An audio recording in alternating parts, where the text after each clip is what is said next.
ओम शांति। बाबा कहते हैं, बच्चे सर्व समर्पण हो जाओ, अर्थात आप बच्चों के पास जो कुछ भी है सब बाप को सौंप दो।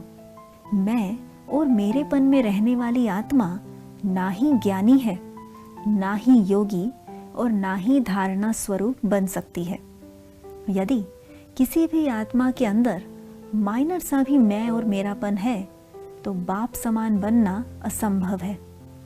इसलिए बच्चे, मैं और मेरा इसका त्याग करो। सूक्ष्म रीति स्वयं की चेकिंग करो और चेंज करते जाओ।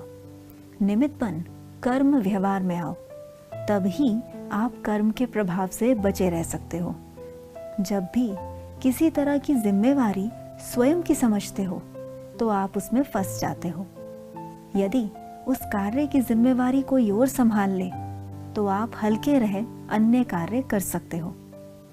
और यहाँ तो स्वयं भगवान बापपन आप बच्चों की जिम्मेवारी उठाने आ गया है।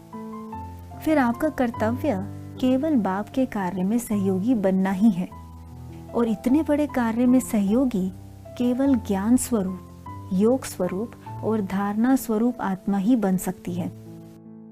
बाप के कार्य में सहयोगी आत्मा ही बाप समान आत्मा है। जिस बच्चे को बाप पर 100% निश्चय है वो ही सर्व समर्पण हो सकता है और बाप समान बन सकता है।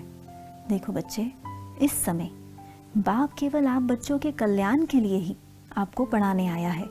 बस आप बाप पर निश्चय रखो। देखो, भक्ति में भी गायन है कि भगवान के घर देर है, अंधेर नहीं।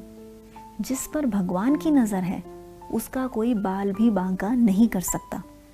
और यहाँ तो स्वयं भगवान आपका अपना बन गया। भला कभी बाप अपने सपूत बच्चों का अकल्याण देख सकता है क्या? नहीं ना। फिर बाप पर निश्चय रखो और बाप की नॉलेज को महीनता से समझ स्वयं की चेकिंग कर चेंज होते जाओ। अभी आप बच्चों को बाप का फुल सहयोग है। फिर तो हल्के रहो, खुश रहो और उमंग उत्साह के साथ बाप के संग रह अपनी मंजिल तक पहुंचो। जो बच्चा इस समय बाप पर 100% निश्चय रख सर्व समर्पण हो चल रहा है, उसका हर कार्य समय से पहले होगा और अत्यधिक कल्याणकारी भी।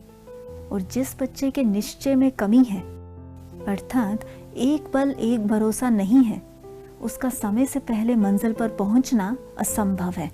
अच्छा, ओम शांति।